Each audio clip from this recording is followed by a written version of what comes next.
આગળ વાત કરીએ ગેનીબેન ઠાકોરને લઈ જગદીશ વિશ્વકર્માના નિવેદનની રાષ્ટ્રીય સ્તરે ચર્ચા શરૂ થઈ ગઈ છે। ગેનીબેન ઉપર કરેલા પ્રહારને લઈ વિશ્વકર્માના નિવેદનને રાહુલ ગાંધીએ અભદ્ર ટિપ્પણી ગણાવી।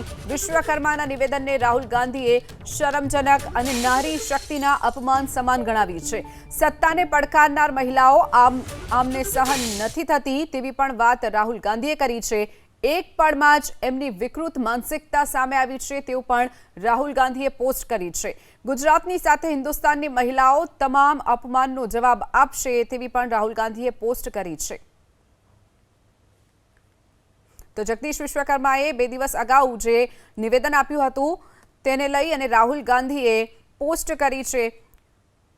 રાજકીય સ્તરે જે રાષ્ટ્રીય સ્તરે ચર્ચા અત્યારે ચાલી રહી છે। ગેનીબેન ઉપર કરેલા વિશ્વકર્માના નિવેદનને રાહુલ ગાંધીએ અભદ્ર ટિપ્પણી ગણાવી, સાથે જ એક મહિલાનું અપમાન ગણાવ્યું અને વિશ્વકર્માના નિવેદનને રાહુલ ગાંધીએ શરમજનક અને નારી શક્તિના અપમાન સમાન ગણાવ્યું છે।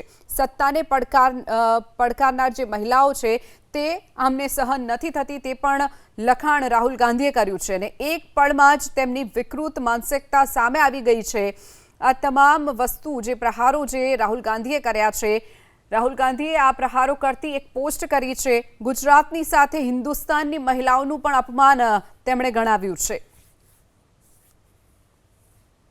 તો આવો સાંભળીએ ભાજપના પ્રદેશ પ્રમુખ જગદીશ વિશ્વકર્માએ ગેનીબેન ઠાકોર અંગે શું ટિપ્પણી કરી હતી।